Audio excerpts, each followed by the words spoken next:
Hey, this is Aaron Perlett from the Loadout Music Podcast.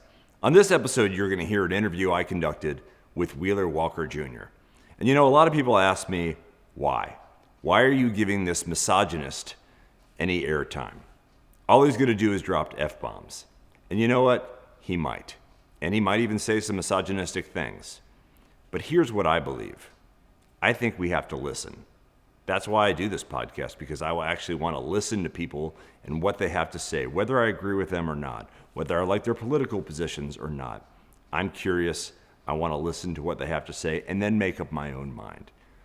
The second issue is that I'm actually not interviewing Wheeler Walker Jr. I'm truly interviewing a guy named Ben Hoffman, who's a very, very talented comic. And Wheeler Walker Jr. is a character that Ben plays and has become exceptionally popular. And the thing is that talent follows talent. And if you notice who Wheeler Walker Jr. or Ben have surrounded them with over the past couple years, it's been people like Dave Cobb, who is the producer of Wheeler's latest album and was the producer of his first one. And so that tells you something, that one of the most talented people in the music business over the past 20 years is playing ball with Wheeler Walker Jr. So sit back, listen, hopefully enjoy this conversation with Wheeler Walker Jr. or Ben Hoffman, whatever you want to call him. And I hope you enjoy it on this episode of the Loadout Music Podcast. Thanks for listening.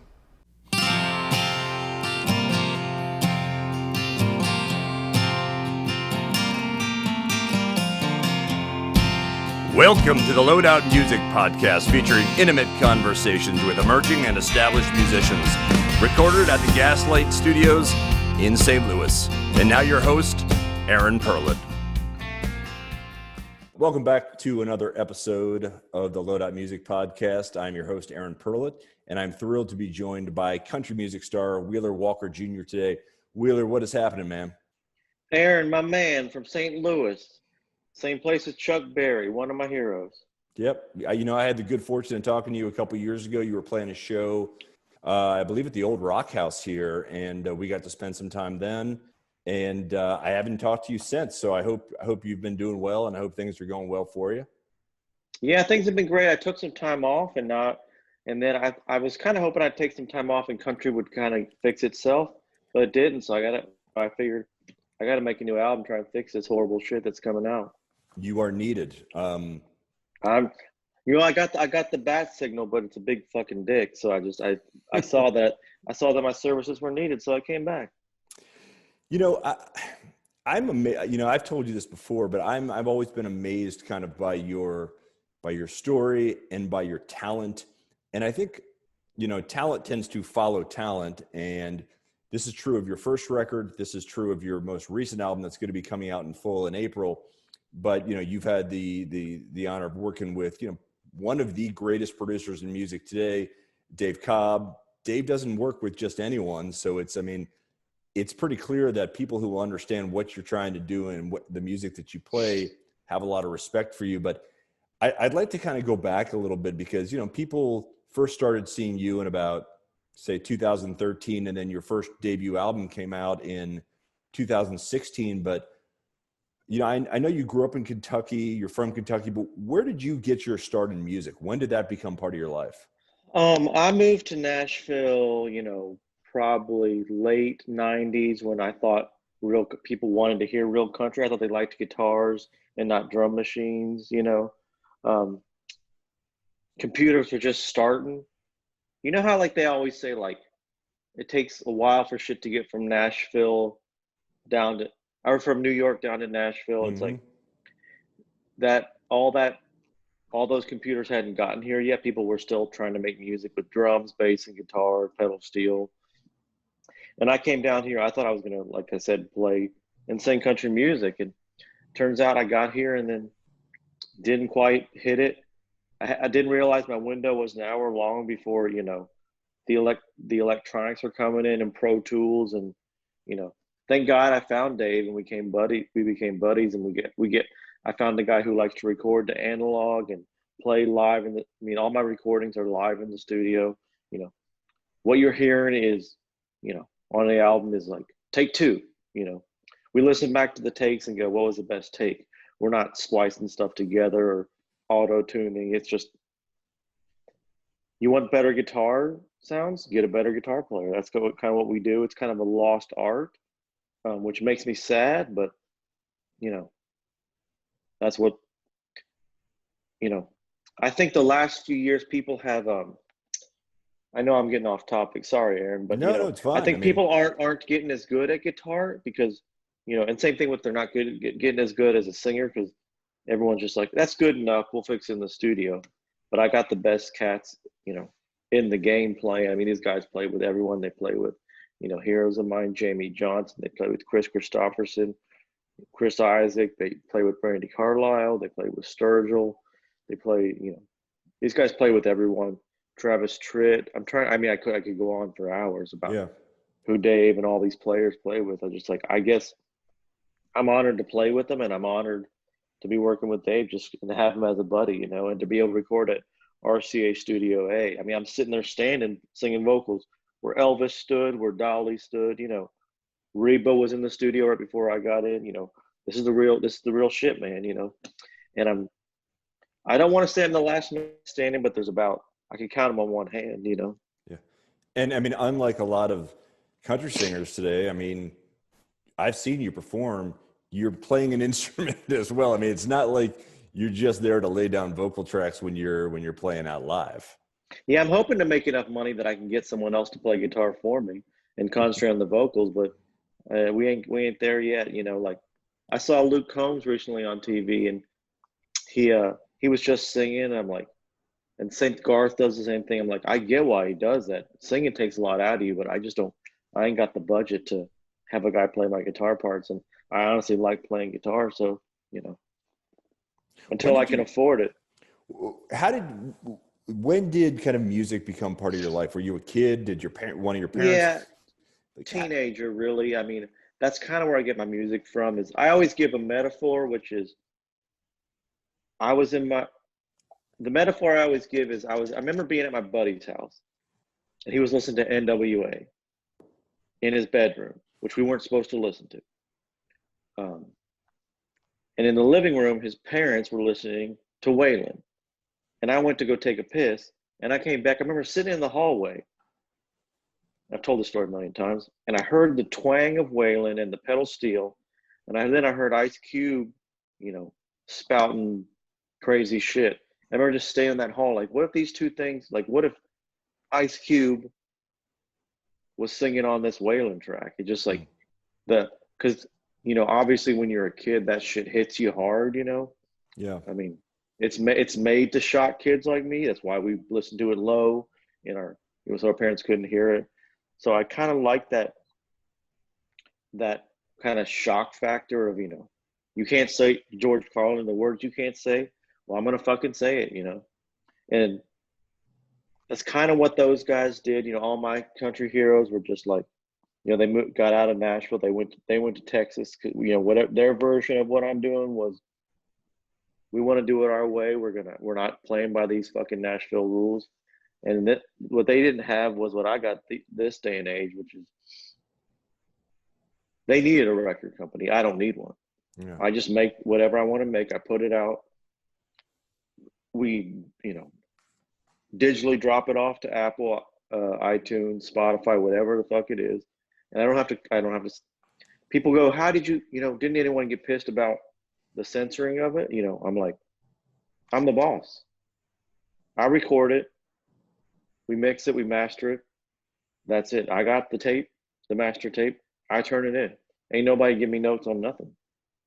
Does it frustrate you that and it's not that it's gone completely unnoticed, because even in your first record, Rolling Stone noticed that they said, this is far from an X-rated novelty record, and they were speaking about the musicianship that you have demonstrated on what will be coming, your fourth album. But it's lost on a lot of people, the quality of the musicianship that you actually produce and display when you're playing on the road. Does that piss you off? Does it upset you? I guess when you say it, it does. But, I've just turned my whole life around. I stopped reading the fucking mainstream media. I could give two fucks about Rolling Stone. I can give two fucks about the New York Times. I do my own shit. I play my shows. I make my records. You know, I have, I don't do social media no more. I got my manager doing it for me. I tell them what to say. I don't read comments. People, I'm sure when I make music like this, my assumption is there's a lot of people who are going to hate it, but I just don't have time to read it. If I dig it, I just don't give a fuck what they say. So the real, I guess, like I said, when you say it, it frustrates me, but there's probably a lot of people ignoring what I'm doing and talking shit about me, but I just kind of tuned it all out. I don't give a fuck what anybody says anymore. That's kind of the new theme of this, whatever you would call it. Like you would do a publicity campaign on a new record when you're the first interview, I should say. So congrats on that. That's a big honor for you. Huge. But so when I do a publicity and I put down the law this time, no more fucking, trying to play this Nashville game. No, wherever, Jason Aldean's going to go, I don't want to go to those places. I'm doing my own fucking thing. I got my own lane, I want nothing to do. In the early days, I would go to they would invite me to award shows. I thought I was supposed to do that. I'd show up and just been bored to fucking death. And I'm not doing that shit no more. I'll talk to podcasters. I'll talk to, bloggers, YouTube kids. I'll do, like I said, I'll do the podcasts, but I ain't doing no fucking magazines. I ain't doing no fucking mainstream media. This is supposed to, you can't sing like this and expect it not to be underground. It's supposed to be underground. I want people to work to find it, because I'm not playlisted. I'm not, all the people listening and buying tickets are because they fucking love it. It's not shoved down your fucking throat. I stream as much as any big country artist, but their numbers are fucking inflated because they're spending $10 billion to get you to force feed you this dog shit. And I don't force feed you anything, Tell us a little bit about the cancel Wheeler site. Well, I think cancel culture is so fucking stupid. Yeah. First of all, it's stupid. Second of all, it don't fucking work, Like they canceled, the two people I've seen canceled are Morgan Wallen and Dave Chappelle, and they're both selling out fucking arenas. How does that work, And there's people who want to cancel me, all these fucking, I'm trying to have fun, all these little, pardon my language, these whiny little bitches who don't like what I'm doing. Cancel me. I don't care. I set up here's a website, cancelwheeler.com. You can sign up to cancel. Go there, sign up on the cancel me list. I embrace it, man. I think if you want a fucking clean world, good luck. It ain't happening. But people are going to do what they're going to fucking do. So I thought, obviously it was kind of a joke. I thought it'd be funny to just give these little whiny babies a little up their own plane about me, Stop leaving it on Twitter and YouTube and all that bullshit. Just go to cancelwheeler.com, make your complaints there, But I mean, the reality is that even if you look at downloads and sales of your first couple albums, I mean, I believe the first one debuted at number 9 on the country charts. The second one debuted at number 10.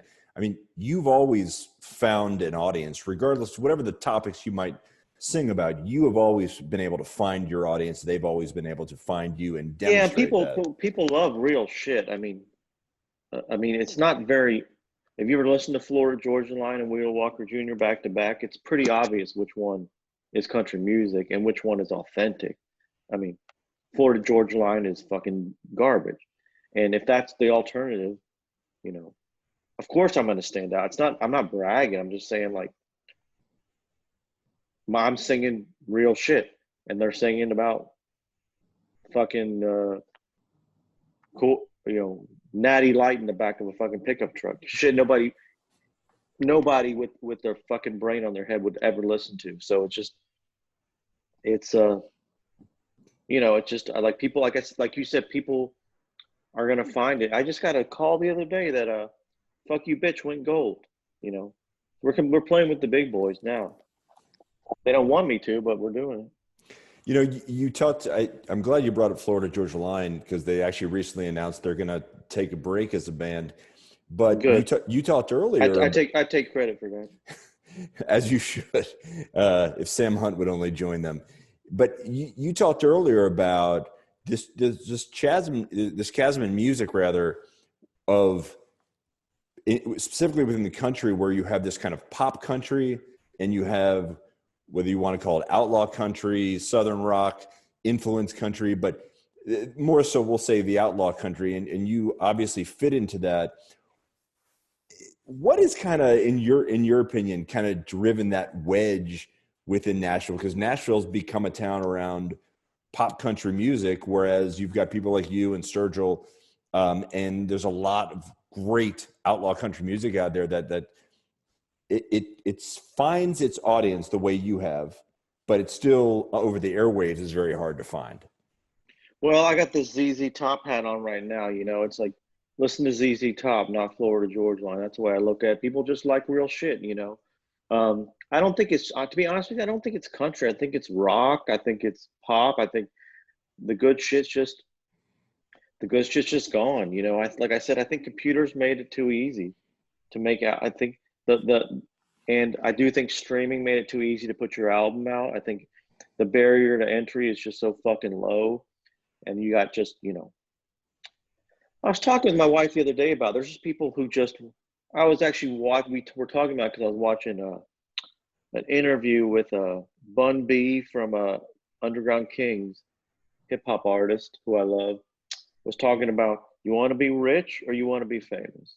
You want to make music or you want to be a celebrity? I want to make music. These other motherfuckers just want to be a celebrity. I don't want to be a celebrity. I'd love for people to not walk up to me at the fucking Kroger's and give me their idea for a butt fucking song. I got no use for celebrity. I don't want it.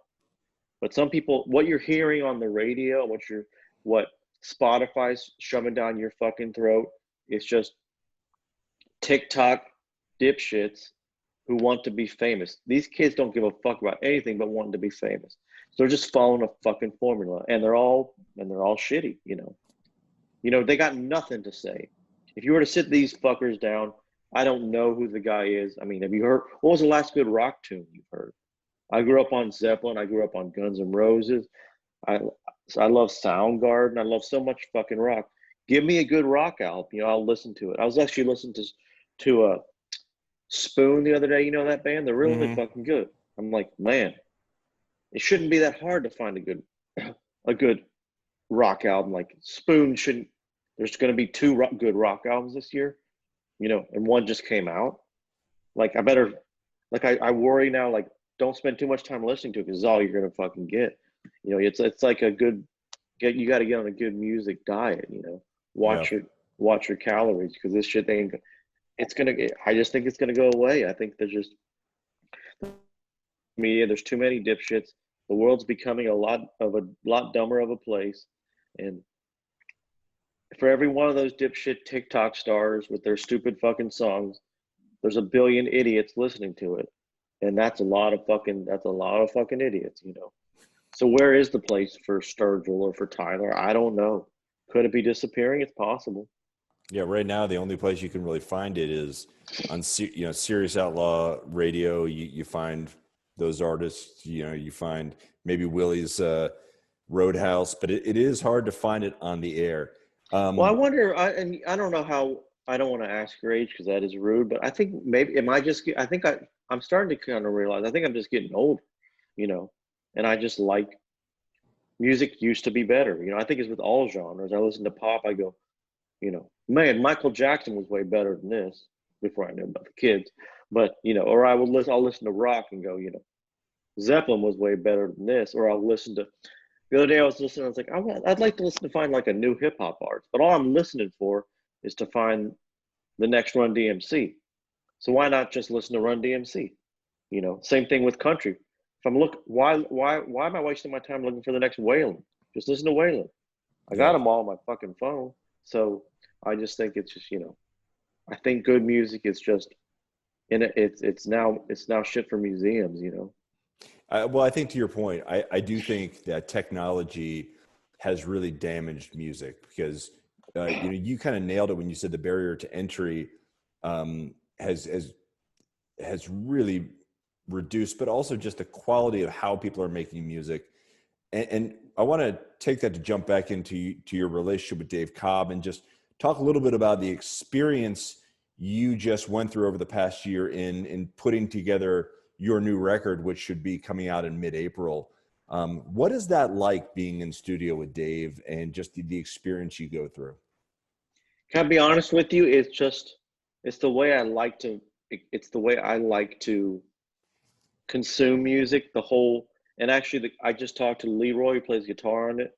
He's like, how'd the album turn out, man? It was such a fucking blur, and that's what it was. We did 11 songs, harmonies, overdubs, everything, tracks, all of it in 5 days. I sing all my own harmonies, and I did it in an hour and a half. I did the studio time we did the whole album in 4 fucking days, And when you do 11 songs at the quality I do them, and you do a whole album in 4 days, I got the money to do it in 2 weeks. I don't want to do it. It's not going to get better with another week of work. Let's just go in there and fucking bang it out. And that's kind of, I thought what Leroy said was a good point. It's like how to turn out. It felt good. But I don't even really remember it. He said he couldn't remember which solos went on which parts. It's just like, I just want to capture that moment in time. I had something to say on this record, and I wanted to record it, and I didn't want to labor over it and think about it too much. A lot of these guys are thinking too much. They're thinking about, is this going to be a hit? Is this going to be a hit? I know my shit ain't going to be. None of it's going to be a hit. So just make the songs I want to fucking make. Well, and you'll be.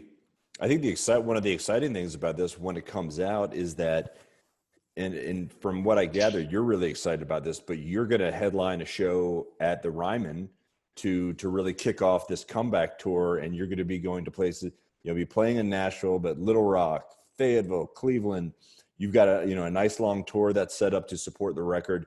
Talk a little bit about, playing in the Ryman must be a real joy for you to know that you've got this coming up. Just a great experience. Yeah, I got to be honest. When I started, my goal was when I moved, actually, I'll take it back. Not even when I moved to Nashville, the first time I visited Nashville when I was a little kid, I go, one day I want to headline the Ryman. And the fact that I've headlined the Ryman, and I sold it out in 24 hours is fucking crazy. And I'm just so fucking psyched for it. I'm kind of, humble Wheeler ain't a thing you're going to hear a lot, but I just can't how this happened. I'm legally not allowed to be on the radio. I don't do any fucking publicity. I'm on a podcast right now that nobody listens to. No offense, Aaron. But, I'm doing, I'm on a. There's 3 people listening. 3, at least. How many 4. How many downloads do you get? Somewhere around 10,000 an episode. Okay, exactly. So it ain't. It's nothing like regular radio. But you care about music, so I like doing your podcast. So, I don't do the big things. Ain't no billboards. I ain't showing up at the awards show. You ain't gonna see me on fucking 60 Minutes. You ain't gonna see me, wiggling my fucking ass at the CMAs or whatever it is. I'm doing it on my own terms. And people want it, and to headline the Ryman is pretty crazy, and to know that it's going to be packed, and that the only thing that does piss me off is there's fucking $500 tickets on StubHub, and I'd like to tell my fans, don't buy them. Go to one of the other shows. Don't pay $500. I'm good, but I ain't that fucking good. Don't buy a $500 ticket to see me at the Ryman. I'll play again. You might be. I'll play there again. Yeah, well. Bezos got the money. Bezos can pay for $500 tickets. Most of my fans shouldn't be paying $500 for a ticket. The new album is called Sex, Drugs, and Country Music. It's coming out on the 15th, which I believe is you'll be playing the night prior at the Ryman on the 14th. It's gonna be a good day. I'll play the Ryman.